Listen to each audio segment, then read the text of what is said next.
Well, Anthony, thank you so much for joining me. First of all, I've loved our interactions over LinkedIn over the last couple of weeks, and obviously people tag me in your stuff, and I've seen people tag you in my stuff, and I think that we've got some similar perspectives, but maybe some different perspectives as well. I wanted to kind of jump straight into it, actually, if that's okay with you. Sure. I'm going to start with a really big, bold question, and I'm going to deliberately be ambiguous. What's the problem with selling in 2022? Tremendous difficulty getting salespeople to understand what is effective selling right now. So the biggest challenge for them is this total lack of the effectiveness that they need to create value for a client. And not the value that comes from the solution that you sell or any of that. It's the value of the conversation. And because the conversation is so weak and it's so legacy, it doesn't create any value. And you have to remember, Aaron, like in 1988, when Rackham did spin selling. So one thing, and I know you're a methodology guy. So one thing is that he did not invent spin selling. He observed what salespeople did to adapt to the environment. That's what he was actually doing. So, and Rackham is my hero. I mean, that's the person that I think is one of the best thinkers. Major Account Sales Strategies is a much better book than spin selling. It made me way more money than spin selling by the widest of margins.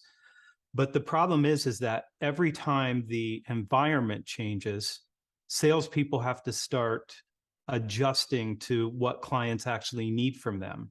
Yeah. And because they're not adjusting to that, they're going with this legacy approach. And I tried to describe it this way.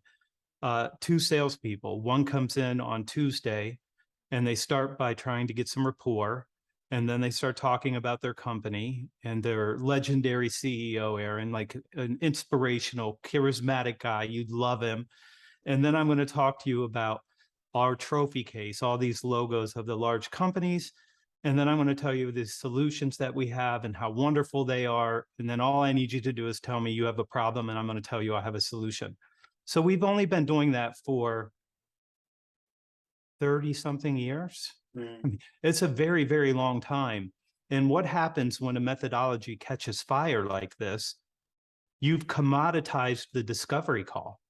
And so on Thursday, the next guy walks in, and guess what they do? They sit down and they follow that same pattern, because the marketing people say, this is how you have to protect your sales force from the marketing people. They will say, like, you have to tell the why us story. Everybody loves it. Nobody cares. Nobody cares about that story at all. And then the product people come in and say, the product's so good, it practically sells itself, Aaron. And I wish all those things were true, but none of those things are true. So we have not adapted fast enough to the changes. And there's these structures in enablement in your world, and these structures are being imposed on salespeople. And I think that what we have to do is let these things evolve so that we get, and again, so we're talking about methodology. So Challenger, they didn't invent the Challenger. That wasn't something they invented. It was looking at the adaptations that successful people made because of the environment. And now I will say we're post-challenge in this, because now this uncertainty, and we're going to be in this particular version of uncertainty for probably a decade and maybe longer. And that means that the sales institutions that we have to start looking at this and saying, like, what do clients need? And we've always adapted. I mean, from the beginning of selling, we've always adapted. This one seems though we're not adapting fast enough. That's my view of this. Like, it's not being done fast enough, and it's causing people to not be able to be successful in sales. Yeah, I actually wholeheartedly agree with you. And it's interesting because you've articulated something that I've observed, which is the way that we sell is kind of like a game of cat and mouse. In the sense, like, look at the two you've just spoken about there with Challenger and Spin, right? Is that we approach the customer in a different way initially, and the customer responds really well to it because they're like, wow, this is actually like a good way of selling to me. And then we model that across the whole industry. And then the customer gets sick and tired of it. It's like, I know what you're going to do. I know what you're trying to do. and it creates a guard between the customer and salesperson. Then a new one comes along, and then we flood the market with that, and then a new one comes along. So this is quite interesting, actually. And you've hit on the point that Rackham and obviously Brent and Matt, they didn't create anything. They just labeled what the good people yeah were doing, right? They documented it. Exactly, they just documented it. That's what they were doing. Yeah, it's no surprise they're not salespeople, they're researchers, right? That's right. Right. So let's talk about that then. So from your perspective, and I know you've got perspectives on this, and obviously you've written about this, what does the right behaviors and the right I suppose fundamentally the right tasks to do as a salesperson look like now from your work? And again, bearing in mind the buyer has a big part to play in this as well, right? Well, what I know is from my own experience as a salesperson. So if I can just tell you this story as quickly as I can, I won a major account. I mean, a couple $1 million a year. They were with my company they still are with one of my family's companies. I don't know, this is maybe now 20 years later. So that's a $40 million win. At some point they were going to fire me. And it was because I wasn't getting the results that they needed. And as I started to look at this, I'm like, none of these things that they're complaining about are on my side. This is all on their side. Like, they treat people terrible. They're under market and paying and all these things. I came out of staffing. So I tried my best to get them to raise their pay rates just by being a good salesperson and having conversations with people. And I got nothing done for a year. I couldn't make them move it, even $1, like nothing. And at one point, I realized these people are dumb. And that's what you think when you're young, right? Now they have $1 billion business and they're not dumb. They're super smart, but they're ignorant. And ignorance not the same thing as not being smart. So they're smart people, but they don't know what they don't know. And I decided they need to know what I know so that they will make the right decision for their business. And this is 2001. I built a slide deck of 100 slides, not a short deck. No. And I dragged a whole group of people through every single slide. Now they were repetitive, but they were all data driven. So I'm showing them, here's your pay rates, here's our pay rates. We pay $9, you pay $16.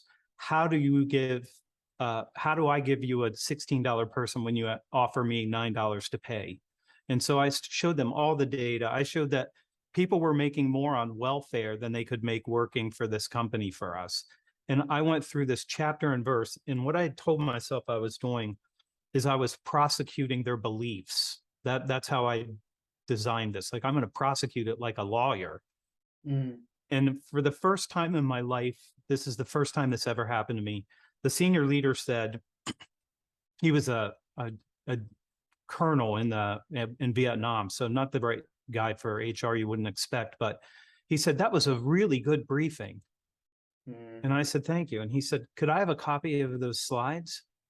And I said, why do you need my slides? And he said, I'm briefing our senior leadership team this afternoon. It'd be really helpful to have that. And I said, sure, you can have it. And he goes, take your logo off. And I'm like, wow, you stole my homework. I did all this work. 2 hours later, he called me and he gave me $2 million to raise the pay rates from $9 to $12.50. Now, I would love to tell you that I was the kind of person that would recognize the value of what I had just done, but I didn't. It took a long time. I went to a company and I was selling again, and I reached in my bag to grab my laptop, and the person sitting across from me, this is about 2002 probably, and he said, put your laptop away, you're not going to need it. And I said, well, there's a lot of information about our company and the things that we do. And he goes, listen, I have 12 questions here. I'm going to ask you these questions. If you get them right, I'll probably buy from you and give you an order today. And I said, well, I really think, and he's like, don't even start. Like, I'm just going to ask the questions. At the end of it, he goes, perfect. I just needed to understand, you know what I need, and you understand how we need you to do this. And he signed my contract, and I did business with him. A few weeks later, a friend of mine called and said, I tried to turn my laptop on, and the senior leader said, I'll throw you out of here if you put any slides up. And I was like, why are people resisting this thing that we've been doing for so long. I didn't have any clue. At the end of that year, the first company that I told you about called me and said, "Hey, you're going to come in and brief us going into next year, right?" And I said, yeah, sure. I had no intention of doing that. And then after I did that for 4 locations for them, I thought maybe we should just try this. Like maybe we just give them an executive briefing at the beginning and see what happens. And from that day forward, no why us deck at all, no proposals, no presentations, just a contract and a conversation. That's it. And there's 4 people that work for me that are still in my family's business. And those 4 people do $50 million with nothing. Like there's no assets. We just have an approach that's based on information disparity, which is I know something that you don't know. And if I were to give you my knowledge and my experience, you could make a better decision. Yeah, it's really consistent with almost like sense making selling, right? In the sense that there's a raft of information that the customer now knows, or buyer now knows, that they didn't know before, and the salesperson used to be the gatekeeper to that information, Right. Whereas nowadays the salesperson isn't the gatekeeper to that information. The prospect or the buyer can see all this information, but it doesn't mean that they're informed. They've just got a load of information. The role that the salesperson can now play is actually give them access to information that they don't have, which is how to do it, how your customers are doing it. Yeah. Like the value that you can bring through those conversations is far better than here's like a I don't know, like a 10-page deck to tell you what we do. Customers don't care about that, and they probably already know what you do already, right? So let's take this a little bit further then, because what you've just spoken about there is completely counterintuitive to what modern businesses are doing. Completely counterintuitive.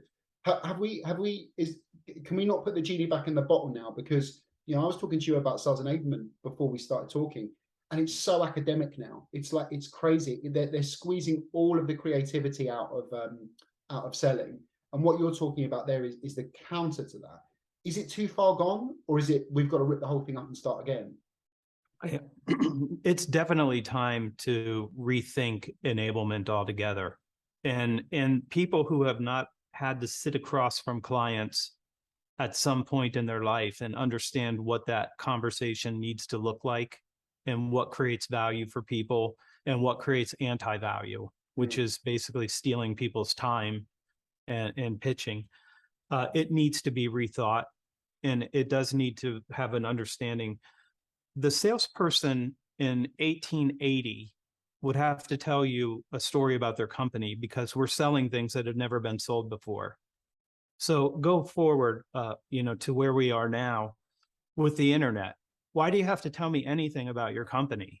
I can go to your website and get all of that information that's in the legacy approach at the beginning. It's all on your website. Yeah. Don't waste my time. I could go look at that in there, but my experience. So this book, the Elite Sales Strategies book, is built on this idea of being one up. One up means I know something that you don't know. And if I were to transfer it to you, you could make a better decision, because I would be making the decision for you. The first quote in this book is from Chris Beall from Connect and Sell. And he said, people buy from people they trust to make a decision they don't trust to make themselves. So that's it. So that's what your role is now. I've got to explain to you what the environment is doing, what implications it's going to have for your business. And I am opposed to asking any client what their problem is, because if you don't already know what problems you're there to help them understand and to solve, then you have no business being in the room at all. So I keep asking salespeople when they say, like, well, I just need to know the problem. It's like, okay, great. I hate my coffee filters. Is that a good problem for you? Like, I don't have anything to do with coffee filters. I know you only solve maybe 3 things. You should know what they are, and you should go in, and instead of asking, you should teach why they have those problems. So that's the shift that a lot of people haven't made. And it makes you look like you're not an expert or an authority as soon as you start any of that legacy approach that we've been saddled with for a very, very long time. Like, you're going to have to try to get credibility by talking about your company. As soon as we're done talking about that, I'm going to know whether you're credible or whether you know more than I do, or that you're going to be helpful very, very quickly.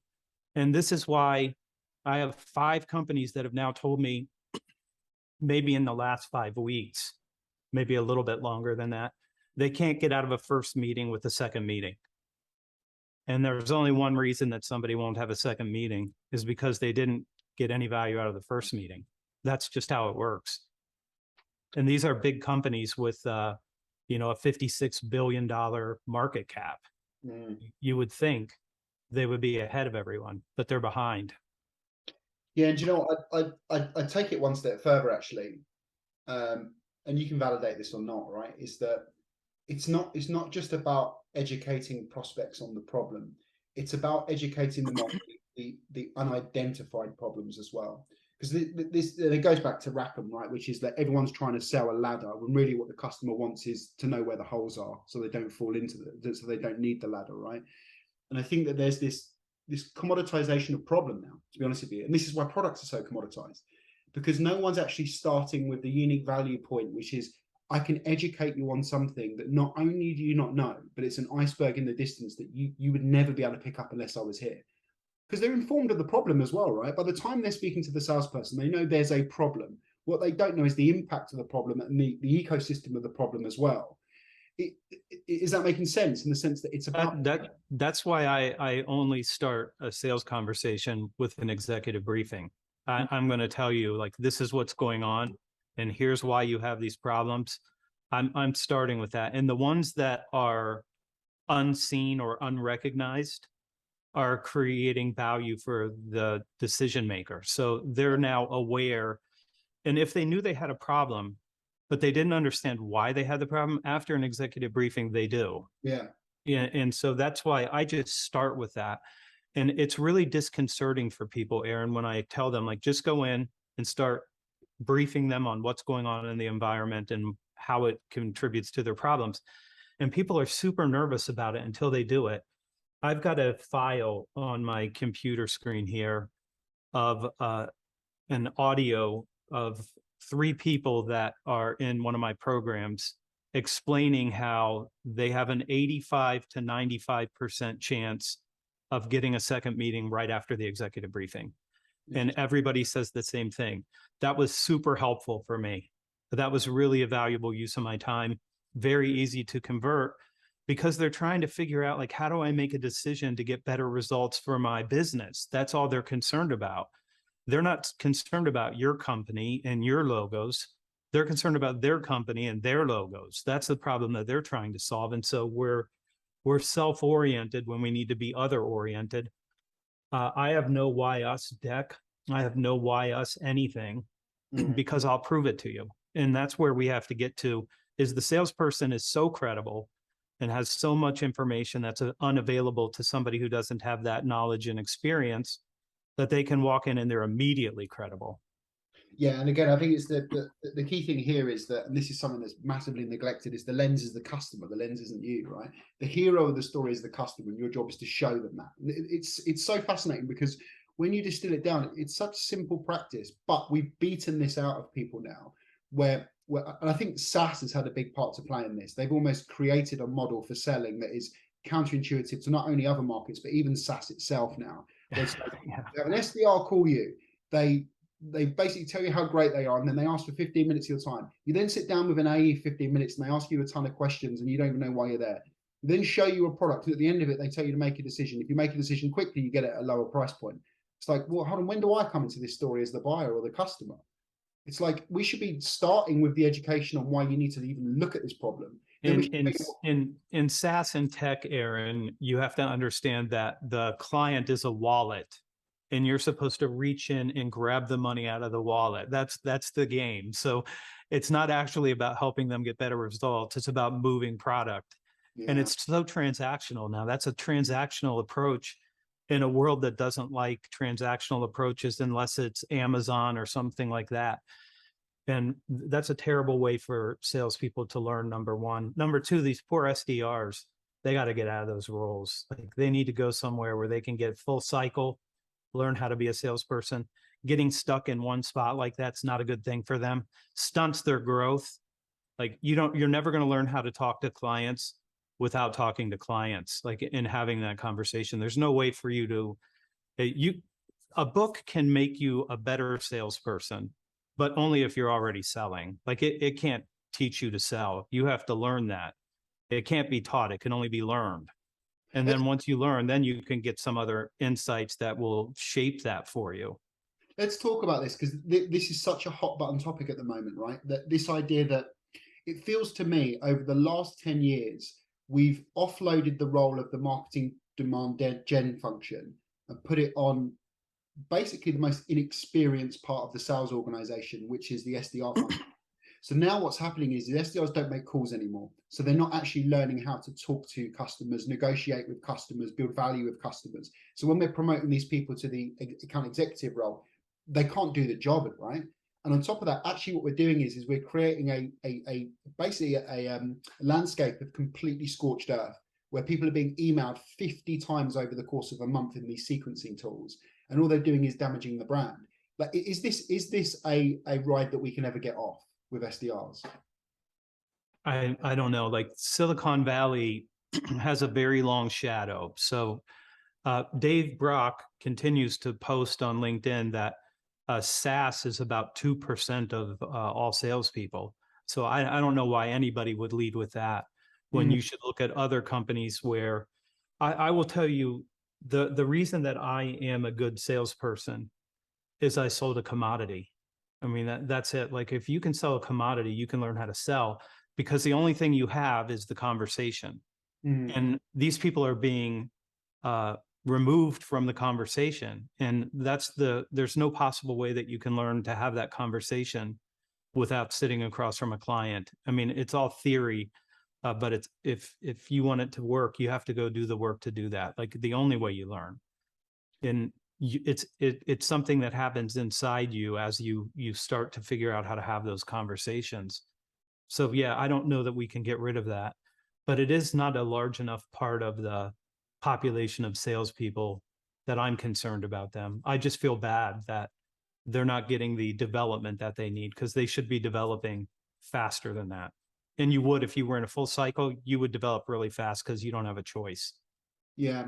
I think it's actually damaged the next layer up in the sales organization, which is the AE as well. Because if you were to go and grab the average AE now and go and make something happen from nothing, go and call 50 people and create something, they don't have the skill to do it, because either they were an SDR so long ago they've forgotten how to do it, or they've become so flabby because the SDR is creating all of the warm leads for them now.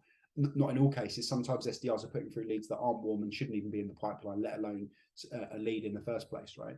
I think that we've separated out the two critical skills of selling, and now there's a big gap between the two. I think it's Taylorism. I think they're slicing it, just keep slicing and slicing and slicing. We got BDRs and SDRs and AEs and SMEs, and everybody's got their thing. And this is because Silicon Valley believes that it's a conveyor belt. It's just like a conveyor belt. You turn this knob, then I turn this knob once it gets to me. And then it's like that's not how it should be. And it also makes clients, I think, unhappy that they keep getting passed off to other people. It's not bicentric at all. It's not bicentric at all. Well, imagine going to buy a suit and one person's doing the trousers, another person's doing the jacket, another person's doing the shoes. You'd think that the left arm's not talking to the right arm, right? So it's completely unbicentric. I think that is one way to describe where we are. We're not buyer centric enough, and we don't understand their problems. And if you have a business, I have multiple businesses that I have ownership stakes in. Try to get consensus. Like, try it. If you're married and you have children, say, hey, where do you guys want to go for dinner? Yeah. I got the little one who only wants tortilla soup.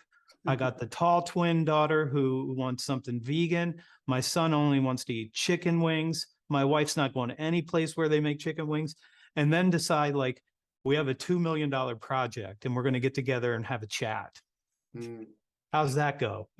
But this is for me is part of the problem, right? And when you read all the statistics around this, is that selling isn't really the problem anymore. Buying is the problem, and we're not enabling buying. And I know this is this kind of lovely terminology that's come up now, which is buyer enablement, right? And you've kind of touched on these key points, is that we've got to create trust in the buyer that you're the right vendor to go with. You're the right salesperson to help them navigate a buying process. And then eventually when they purchase their product, you're the right organization that's going to help them extract value.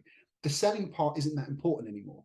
Like, they already know roughly if your product can do it or not. They know roughly what their problem is. It's actually now the back end of selling versus the front end of selling that's the real challenge. So think about what we teach salespeople. Here's what we teach salespeople. I'm going to pretend that you're a new salesperson.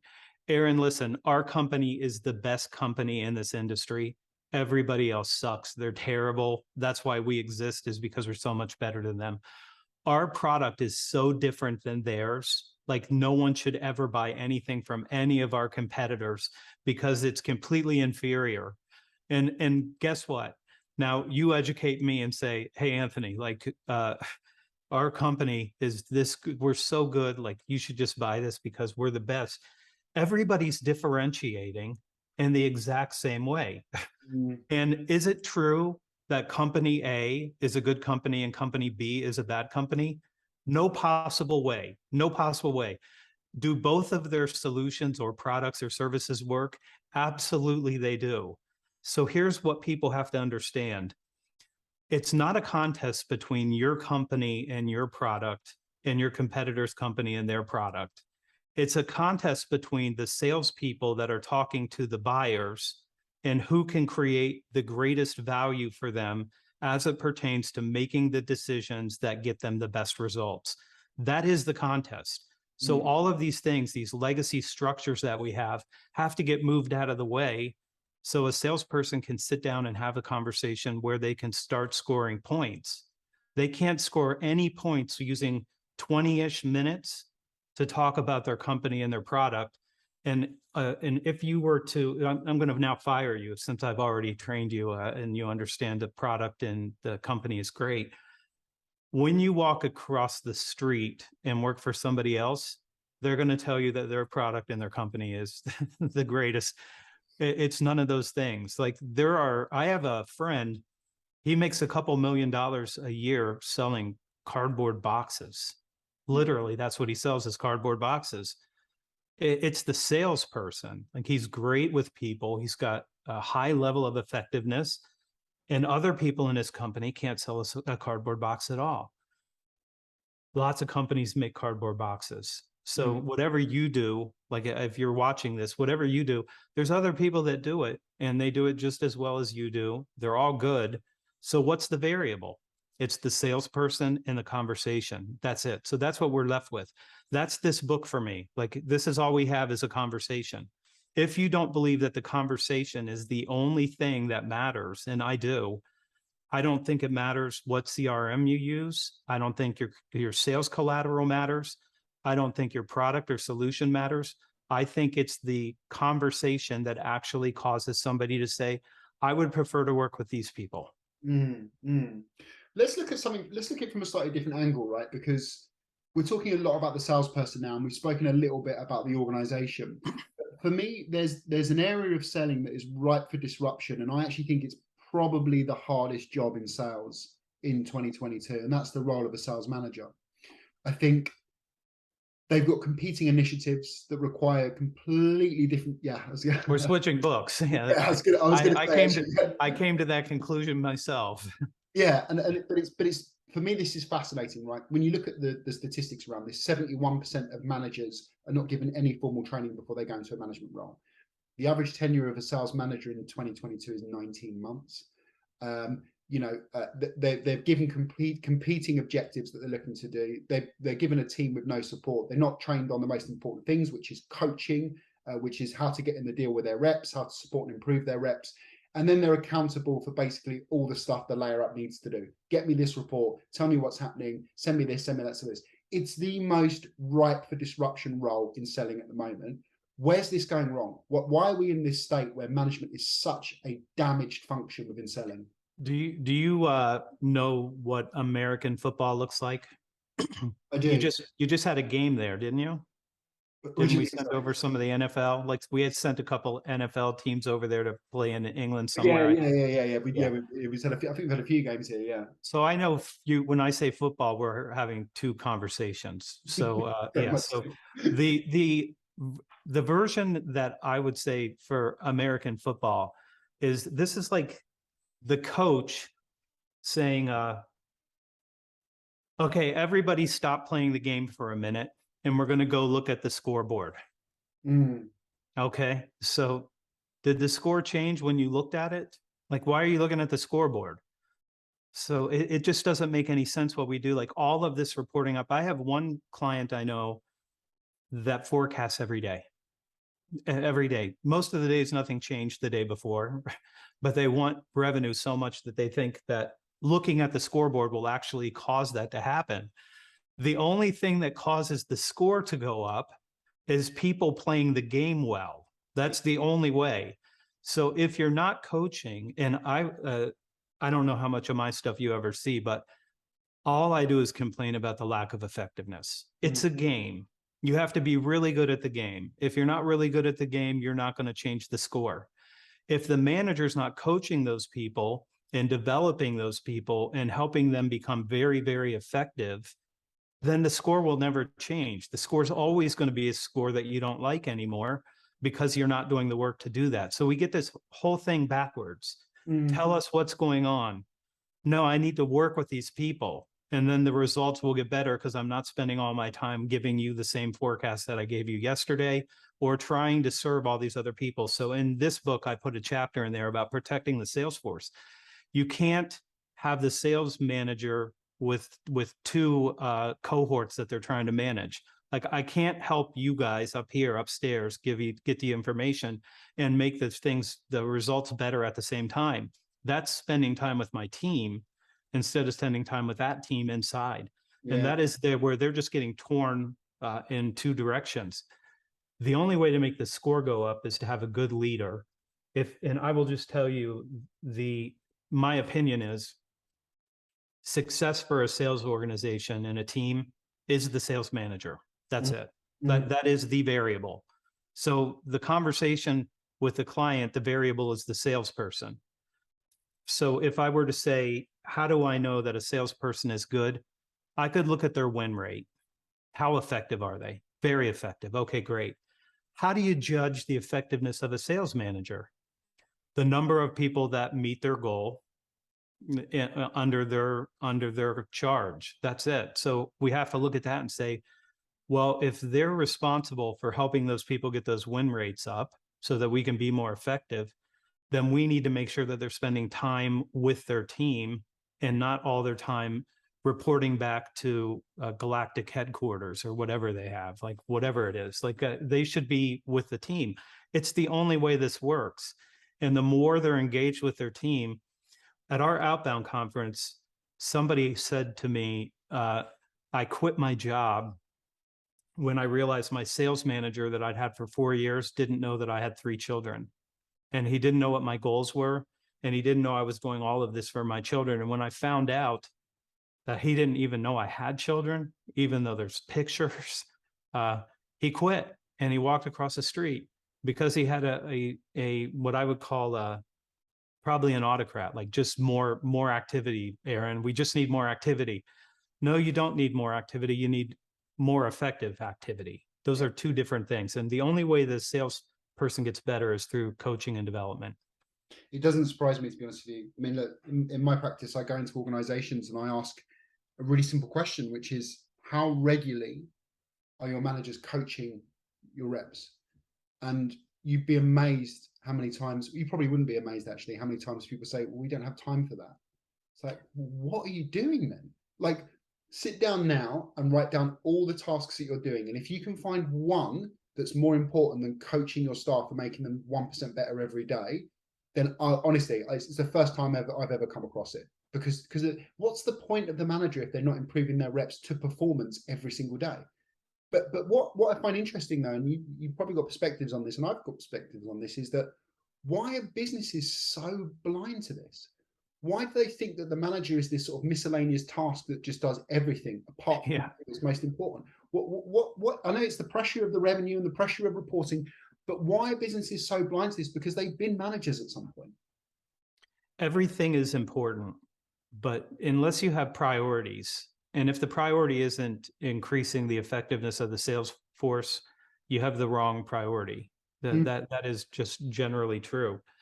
What I would say about managers is that they have to protect themselves and they have to protect their team from getting dragged into all kinds of other things. I mean, they'll say, Aaron, we think you'd be great to help set up the Christmas party. It's like, no, he wouldn't. No, he's actually really good at talking to clients. Like, we should probably put him in front of somebody who needs a conversation. It doesn't matter what the Christmas party looks like. And they get dragged into all kinds of initiatives and things that makes no sense. It is a very, very hard job to be a sales manager. But the first thing that you have to understand is that your responsibility is to the team. And then you can let a lot of other things go. And you have to let a lot of other things go. People will take all of your time, and it just doesn't make sense to let anybody do that. If your numbers are good, most of the time people leave you alone. Yeah, that's true. So if you do the work with your team and they become more effective, people will leave you alone, and you can probably be a much better sales manager. They're sort of like errand people in a lot of organizations. Yeah. And you're right, they never get any training. And so this was my attempt of saying, like, you have to have a vision of what your team needs to be in the future. You got to help them transform. And why do you have to transform? We're going to have January here in 60 days or some number like that. And you're going to get a new goal. And if you didn't already hit that goal last year, that means you need to make changes. What are those changes? You have to figure that out. And so there's a whole bunch of things that they're not taught or told. And if you go to people who have been in the role and understand, like, you have to have some structures here that protect the sales force and allow you to do the work that you need to, it's a very hard thing to do. Yeah, and it often breeds compliance as well. And it amazes me how often sales managers are afraid to say no to the people above them, where they get given these meaningless tasks that are time draining, and they don't have the ability to turn around and say, I'm not going to do that because this is taking priority. If you want me to do that, this is the effect that it's going to have on the team. And I'm going to try to convert you right now if I can. Yeah, please. If you wanted somebody to go out and create an opportunity and win that opportunity outside of the sales conversation that they have with the right contacts, what else would you think is important?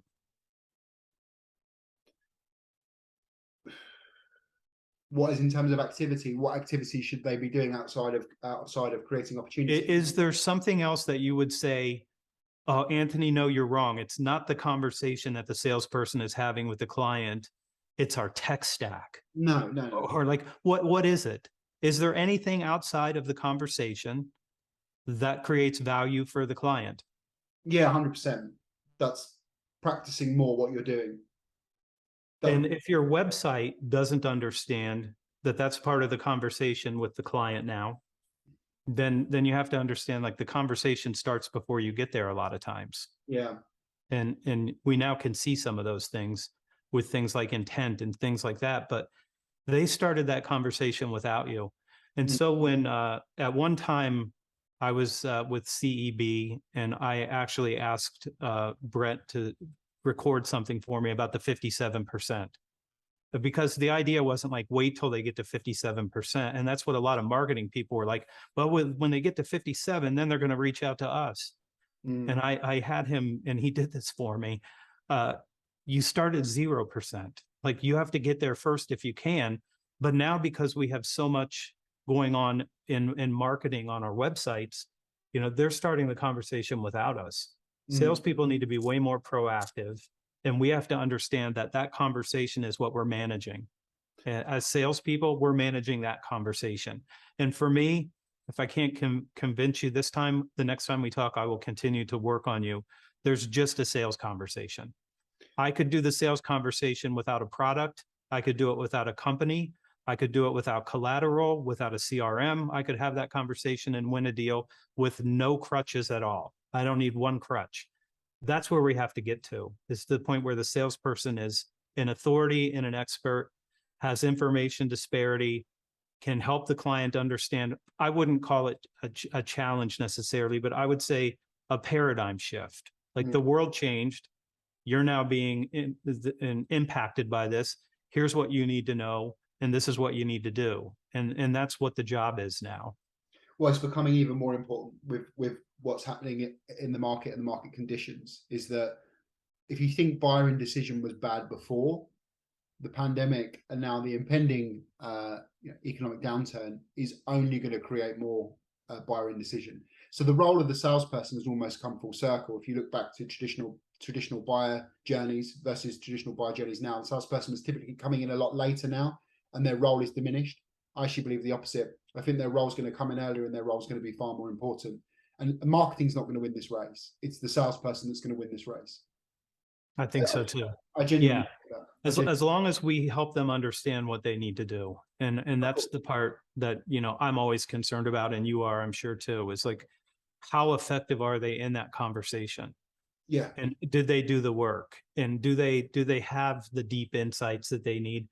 You can't, a buyer is never going to have more information than the salesperson as it pertains to that decision. If you think about, they make these decisions so infrequently, and you help people make that decision every single day. Yeah. So, like, this is going to work for you, but it's not going to work for them. Why?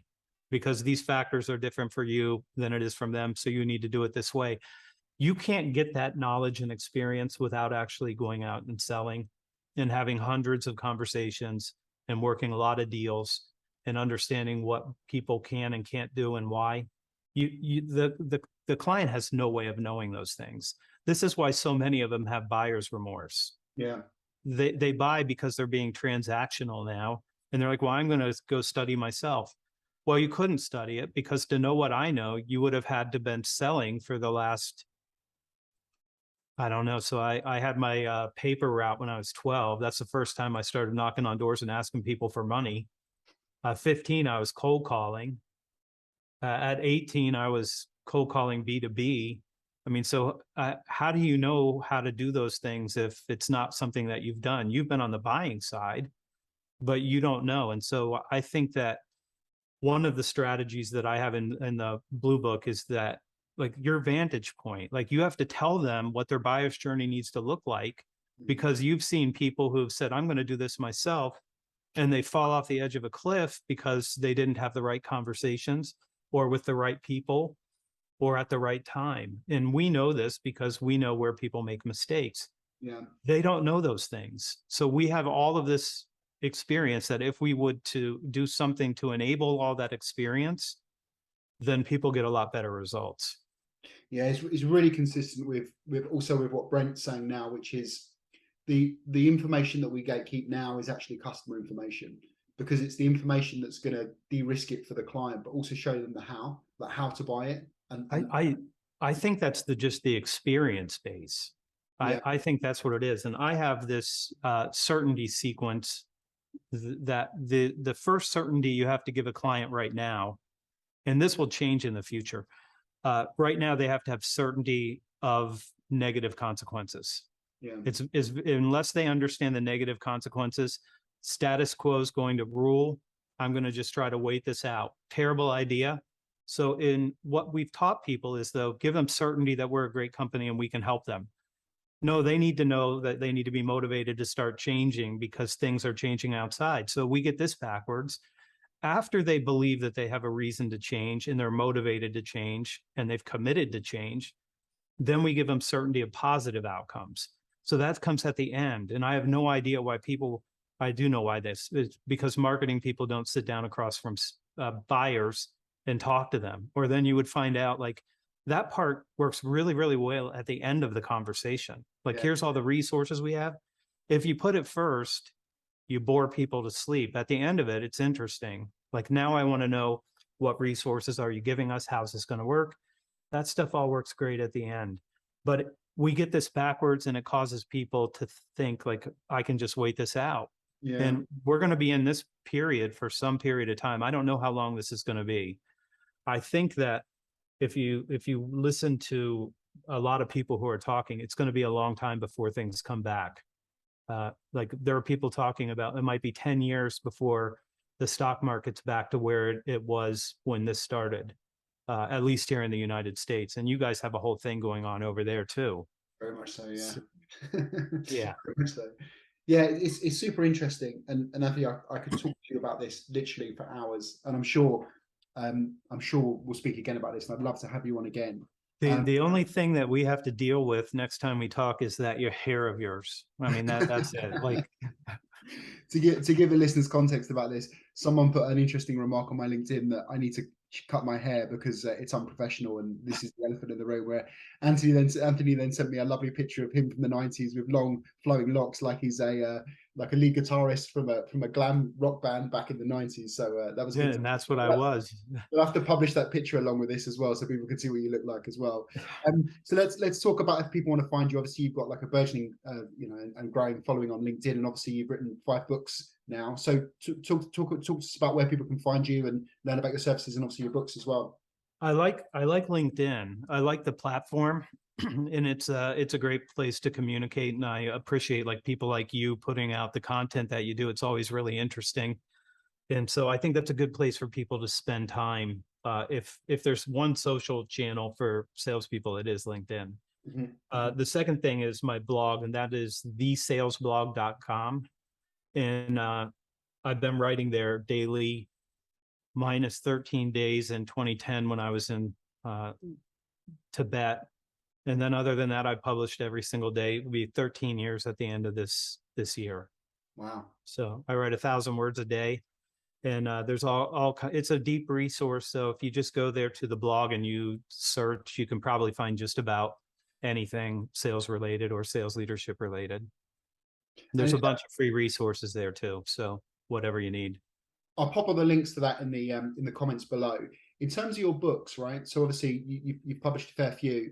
Where would be the best place to start if someone wanted to obviously learn about your perspectives and read your books? So I'll do the short version of 5 books. The first book is called The Only Sales Guide You'll Ever Need.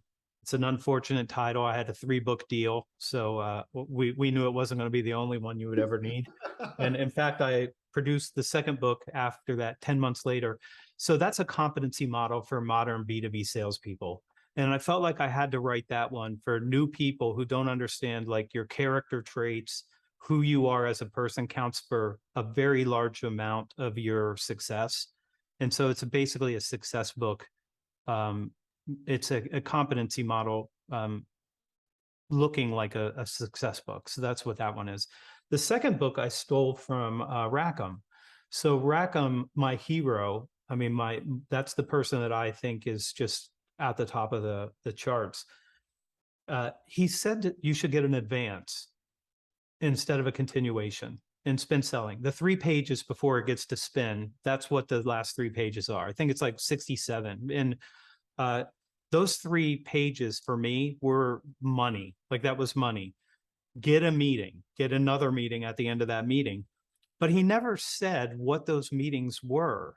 Yeah. And so I had just kept a list of like what generally happens when I'm sitting down across from clients.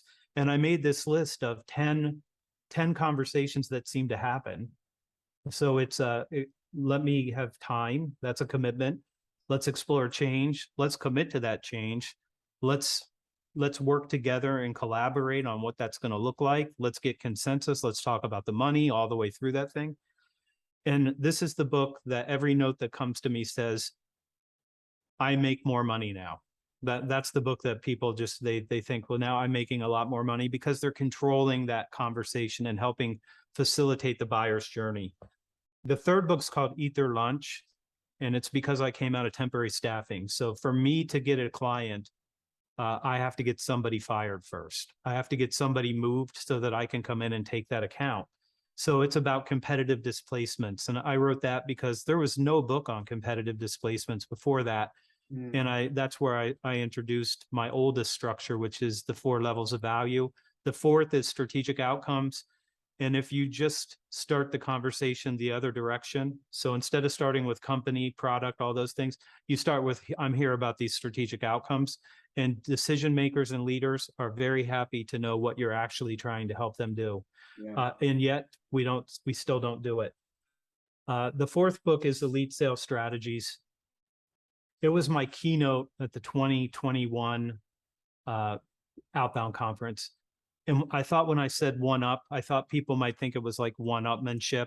And I was concerned. I told everybody half the audience might leave when I start this conversation, and I'll still stay until everybody's out of the room. If I chase everybody out, that'll be fine. But for the first time in my life, I wish I would have had a camera on them instead of me, because as I was explaining this information disparity and this need to be one up and be an expert and an authority so you can create value, I just watched people's faces and I thought, I got to write that book before I write this book. So I was actually writing this book when that happened. Right. And so I did this one, and then I went back to this book. So Elite Sales Strategies is probably like my soul as a salesperson. So that's what's in all of them. If somebody wanted, if you're new, you would start with the first book, The Only Sales Guide, and work through them in the order that I published them. If you're somebody who's got a lot of experience, but you just want to get better at what you and I have been talking about, which I just call the modern sales approach. And I don't have a better way to describe it.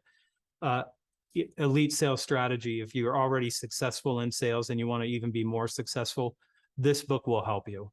And then this one's just the first book I had to write for sales managers to try to give them control and to make sure that they are doing the things that you and I were talking about. Like they need to go and help their team.